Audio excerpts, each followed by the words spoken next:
Good morning, good afternoon, and good evening. My name is Samantha Denmoro Dineros, and this is the work of Group 2 in our case analysis titled Lack of Understanding About Sex Education Among Young People. Our group members are Ate Cortez Alona Rubion, De La Torre Daisy May, De Vera Margaret Rain, Dinalo Erica, Dinero Samantha D, Diraili Yan, and lastly, Donato Virger D. Introduction. Our education system is failing our students. Due to lack of sex education, young people are practicing unsafe sex that results in unwanted teenage pregnancies, spread of STDs and AIDS, and other sexually transmitted diseases. A lot of people who suffer from these problems are embarrassed to ask for help. The reason is people who do premarital sex are shamed and judged by our society.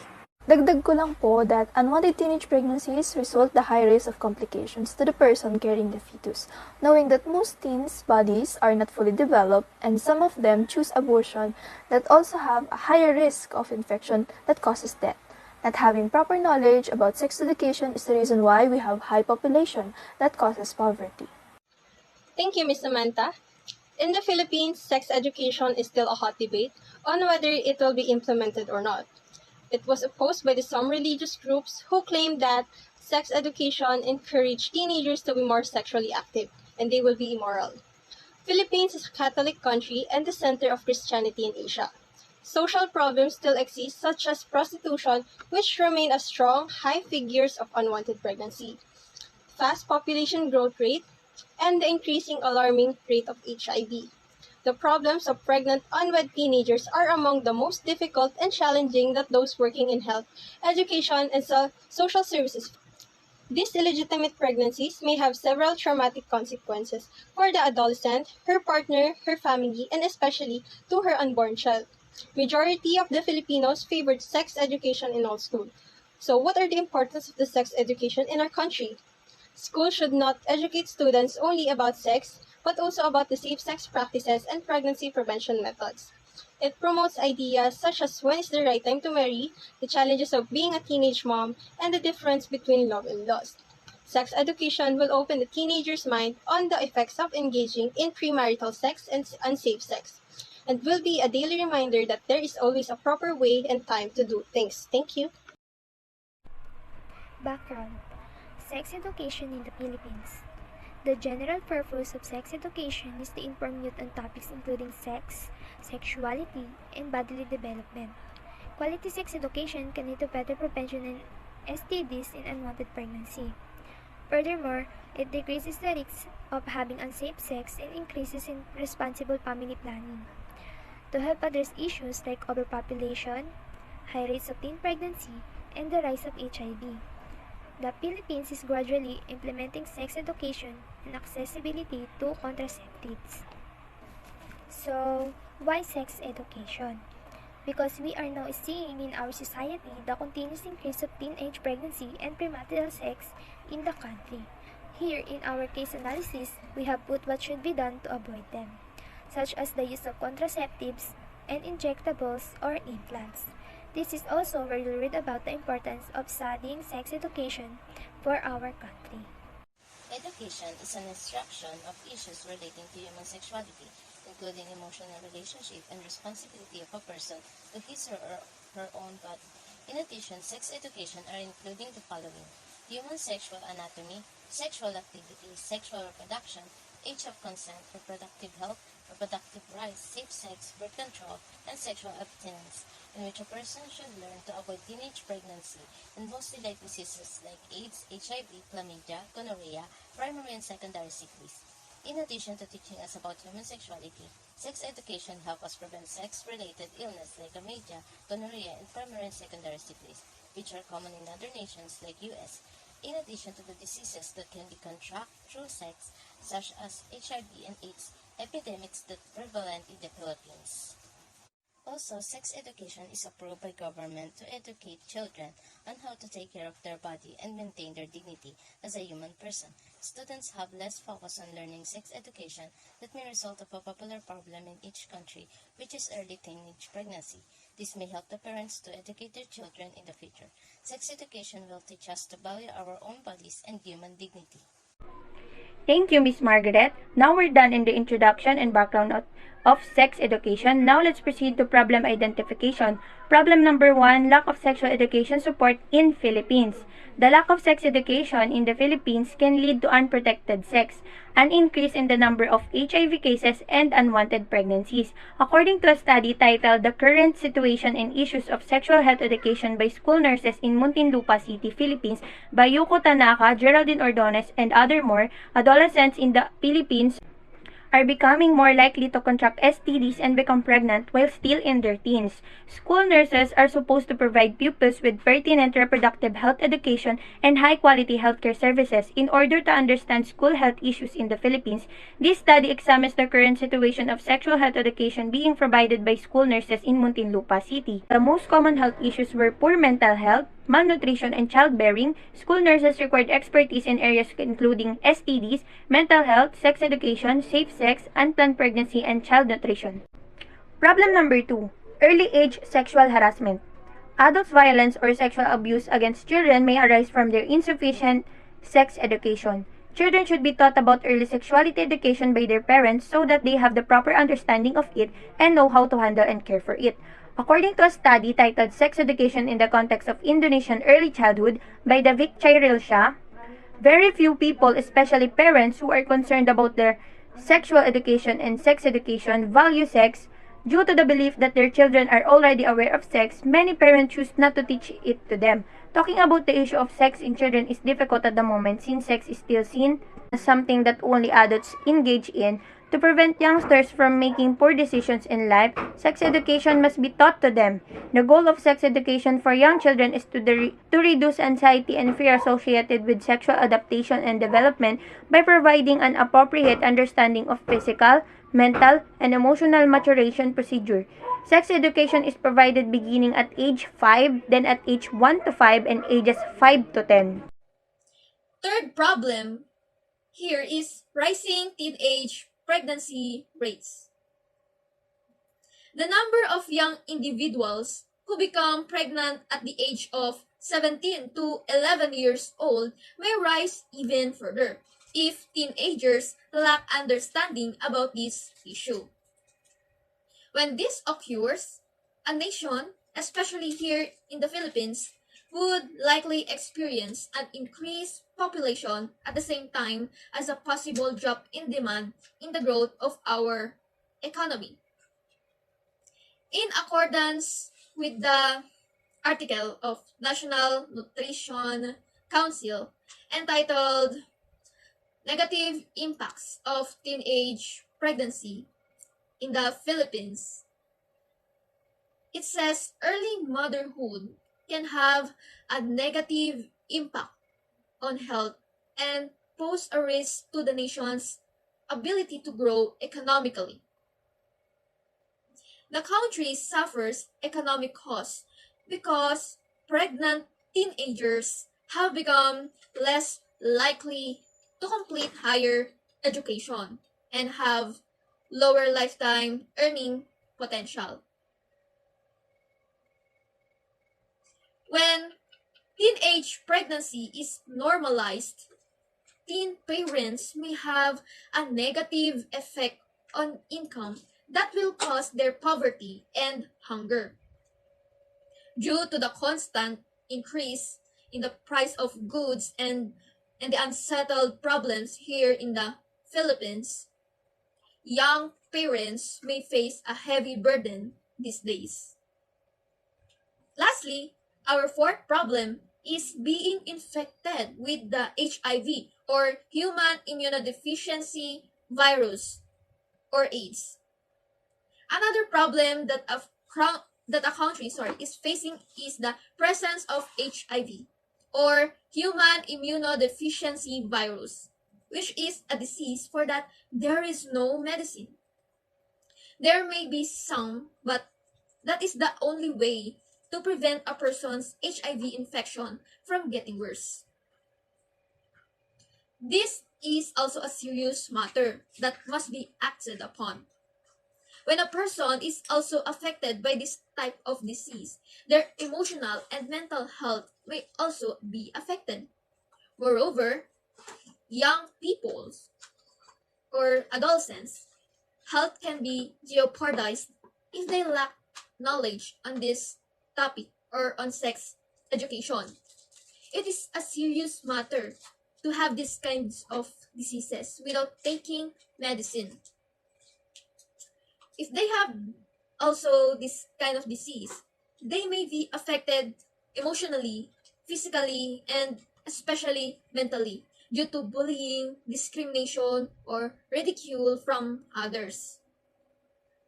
And now, let's move on to the next part, which is the solutions and recommendations by Miss Lian Diray, Miss Daisy De La Torre, and Samantha Dineros. Now let's proceed with the solutions and recommendations. Solution number 1 is to avoid negative health consequences.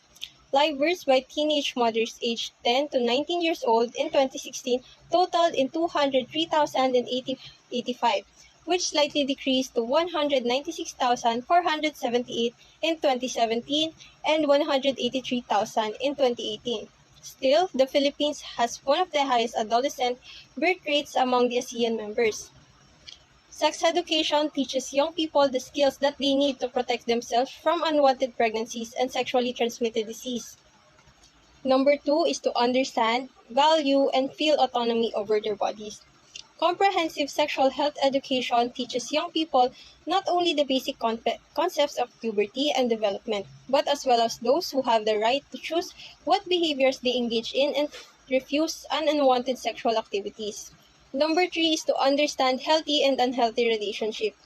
Keeping a healthy relationship involves skills that teenagers never learn, such as positive communication, conflict resolution, and negotiating sexual activity decisions. A lack of these skills can lead to unhealthy and even violent relationships among young people. Number 4 is to show dignity and respect for all people regardless of their sexual orientation or sex or gender identity. The past few decades have been a huge progress towards equality for lesbian, gay, bisexual, and transgender individuals. Nonetheless, LGBT youth still continues to face discrimination and harassment. LGBT students have reported sexual orientation harassment as well as the physical harassment. Number 5 is respects others' right to bodily autonomy. Some students have been forced to have intercourse, while the other student says that they have committed sexual violence. Good sex education teaches young people what constitutes sexual violence, that sexual violence is wrong, and how to find help if they have been assaulted. That's all, thank you. And the next are the recommendations that will be discussed by Miss Daisy. Thank you, Miss Lian. Now let's move on to the recommendation. Recommendation number 1, parental guidance about sex education. According to a study titled Parental Involvement in the Sex Education of Their Children by Delorio C., Resnico K., and other more, it is necessary to provide a family perspective to help parents understand their children's sexual growth and development. Suggest some methods where parents can initiate and respond to sexual issues in the family. The most common problems in parent-child sex interaction are shame, lack of understanding, unresolved personal values, fear of encouraging sexual actions, and a lack of communications. Skills to conduct sex discussion. Research tells that children who are well informed and comfortable in talking about sexuality with their parents are the least likely to have intercourse when they are adolescents. Lack of information poses a higher risk. Recommendation number 2, the advantages of contraceptives. Contraception can be used for family planning or to determine when and how many children a person will have. Additionally, it lowers teen pregnancy rates. Preventing pregnancy is easy, safe, and practical with the birth control pill. Additionally, it lessens acne, lightens and regularizes periods, and lessens cramping during the menstrual cycle. According to a study titled The Benefits of Oral Contraceptives by A. Cuba, oral contraceptive use has a number of positive advantages that have to be acknowledged in addition to its negative effects, which should be taken seriously. The pill's greatest benefit is its efficiency as a reversible fertility control tool, which frees women from the anxiety of an unintended pregnancy and all of of its psychological, social, and medical ramifications. However, there are also a lot of non-contraceptive benefits. Through oral contraceptive use, especially among young women, many ovulation and menstrual symptoms including dysmenorrhea, premenstrual syndrome, irregular menses, menorrhagia, and ovulation pain vanish or are significantly diminished. In our third point, must practice safe sex. Dagdag ko lang po kung bakit din natin ituro sa kabataan ang about sa sex education. Bukod sa necessity talaga ito, matuturo din natin sa kanila kung ano yung iba't ibang types ng sexual organs. Matuturo din natin sa kanila kung anong pinagkaiba ng sexual organs ng babae at sexual organs ng lalaki. Dahil as future educators, andito tayo para magbigay ng proper knowledge sa kanila. Hindi natin sila masasaway Kasi tayo, naging bata, aminin natin, naging bata din tayo, naging teenager din tayo. Ako, teenager ako may hormones ako, lahat tayo may hormones, lahat tayo may curiosity. Nasa kanya-kanya na lang ng tao kung paano nila minamanage yun. Pero most of teenagers, most of children, ay dumadating sa certain age na nakikurious na sila sa mga bagay-bagay. Kahit sabihin pa natin sila na, huwag mong gawin yan, mali yan, huwag mong gawin yan kasi hindi pa proper sa age mo. Hindi natin sila mapipigilan na gawin yung mga bagay na gusto nilang gawin kasi nga, natural instinct ng isang tao na gawin ang isang bagay na gusto talaga nila. Dagdag ko lang dun sa may point number 2, dun sa may the advantages of oral contraceptives sa may sinabi ni Daisy. Madami pang iba't ibang types ng contraceptives tulad ng sinabi ni Daisy na oral contraceptives, meron din calendar method, meron pull-out method, meron condom, meron tayong implant, meron tayong injection, at iba't iba pang types of contraceptives. Meron pang ang patch So, depende yan sa tao kung anong applicable sa kanila. Tayo lang yung bibigyan ng knowledge sa kanila kung ano yung mga different types of contraceptives. Nasa sa kanila pa din yun kung anong method yung gagamitin nila. Thank you, Ms. Samantha Dineros. I'm Alona Cortez and I will be the one to discuss about the pros and cons of sex education. Sex education teaches the importance of consent, but there is a lack of skilled teachers in teaching sex education. Another advantage of having sex education is it makes young students become more aware, but for some, it can hurt the religious belief of the students. Next, it can reduce sexual activity between minors. That's the reason why it's really important to teach the subject to the student properly. Sex education also prevents teen pregnancy, but sometimes some parents react negatively because they think it could corrupt a student's moral standing and incline them to engage in sexual activity due to their curiosity. Lastly, students learn to communicate their sexual problems, but inadequate education in the subject can have opposite effects because they do not take it as a serious issue. For the conclusion, sex education gives young people the knowledge and skills they need for a lifetime of good sexual health. They learn how to have healthy relationships, make informed decisions about sex, think critically about the world, be a good ally to those who are marginalized, and more importantly, love themselves for who they are. Sex education that's culturally responsive and inclusive helps young people develop their social and emotional skills they need to become caring and empathetic adults. This type of sexual education early and often leads to appreciation of sexual diversity, development of healthy relationships, prevention of child sex abuse, improve social or emotional learning, and increase media literacy. It also helps young people to avoid unintended pregnancies and sexually transmitted infections. Sex education is really important to curb educational and health issues associated with young people, like what I've said earlier, such as teen pregnancies and sexually transmitted disease. Due to parents' inability to talk to their teens about sex, schools are the best place of providing sex education programs. Because of this, in the Philippines, sex education became part of the program K-12 under the supervision of Department of Education. Sex education among students can be provided through starting these programs early and by involving family members. Sex education should start at kindergarten, and parents should participate in the formulation and review of the sex education curriculum. The general purpose of sex education is to inform youth on topics including sex, sexuality, and bodily development. Quality sex education can lead to better prevention in STDs and unwanted pregnancy. Furthermore, it decreases the risk of having unsafe sex and increase responsible family planning. In the next slide, we can see na andito po yung mga reference namin. Yan po. Thank you for watching!